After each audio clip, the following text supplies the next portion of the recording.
আসসালামু আলাইকুম দর্শক, আমরা আছি বর্তমানে এখন কর্ণফুলী ভিজিট আদম ফ্যাক্টরি, যে ফ্যাক্টরি গতকালকে আগুন লাগছে। আমরা সেখানে আছি, সেখানে অবস্থা খুবই ভয়াবহ। কিছুক্ষণের মধ্যে বা রিক্সের ভিতরে আছে ফ্যাক্টরিটা, দোষে পড়তে পারে। আমরা যারা এখানে আছি খুব রিক্সের ভিতরে আছে, এখানে ফায়ার সার্ভিস সেফটি লোক আছে, তারা খুব রিক্সে নিয়ে কাজ করতেছে। আসলে যখন ফ্যাক্টরি হান্ড হয়ে যাবে তখন এদেরকে রিক্স হয়ে যাবে, তখন এটা ভাঙে যাওয়ার সম্ভাবনা অনেকটাই বেশি। তো আমরা এখানে আমার একটা কাকা আছে, আমার কাকার থেকে জানবো যে আগুনটা কিভাবে লাগছে। আসসালামু আলাইকুম আঙ্কেল। ওয়ালাইকুম সালাম। আঙ্কেল, এখানে গতকালকে যে আমরা দেখছি বিশ্বব্যাপী যে আগুনটা লাগছে, এখানে একটা গান নিচে অনেক ওয়ার্কার আছে, শ্রমিকরা তারা কাজ করে, কিন্তু দিন মজুর আছে, কিন্তু আজকে তাদের এই রুজি রুটিটা বন্ধ হয়ে গেছে। তারা কি হবে বা লাগছে কিভাবে, কি বলতে পারেন?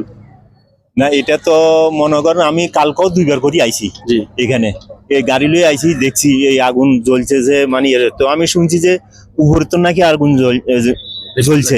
তো আমার মনে হয় আমি নিজেও চিন্তা করি যদি নিচের তো জ্বলতো তাহলে বেশি ক্ষতি হইতো, মানুষ বেশি মারা যাইতো। অন আল্লাহ জানে এটা কি অবস্থা, মানে মনে করেন একটা আগুন বহুত মানুষ কষ্ট পাইবো, এখন বহুত মানুষ কষ্ট পাইবো, মানে বহুত মানুষের চাকরি করে, চাকরিজীবী, দিন মজুরি। এখন আমার কাকা যেটা বলছে আসলে বাস্তব। আমরা যারা এখন ওয়ার্কার আছে, এখানে হাজার হাজার শ্রমিকরা কাজ করতেছে, আজকে তাদের কি হবে, তাদের তাদের রুজি রুটি কি হবে? কারণ তারা এখান থেকে ইনকাম করে তাদের রুজি রুটি নিয়ে পাচ্ছে, পরিবার চলে, সংসার চলে। কিন্তু এই জিনিসটা খুব দেখার পরে বিশেষ করে আমার নিজের থেকে খারাপ লাগতেছে। তাই আমরা সবাই দোয়া করবো যাতে আল্লাহ তাআলা সবাইকে হেফাজত দান করে। ভাগ্য ভালো যে কেউ দুর্ঘটনা হয়নি। আগুন যেটা লাগছে সেটা সর্বোচ্চ টপ ফ্লোর থেকে লাগছে। দেখেন এখন ধোঁয়া উঠতেছে, টপ ফ্লোর থেকে আগুনটা লাগছে। যদি নিচ থেকে আগুনটা লাগতো তাহলে কিন্তু অনেক ভয়াবহ একটা পরিস্থিতি শিখে হতাম আমরা সবাই।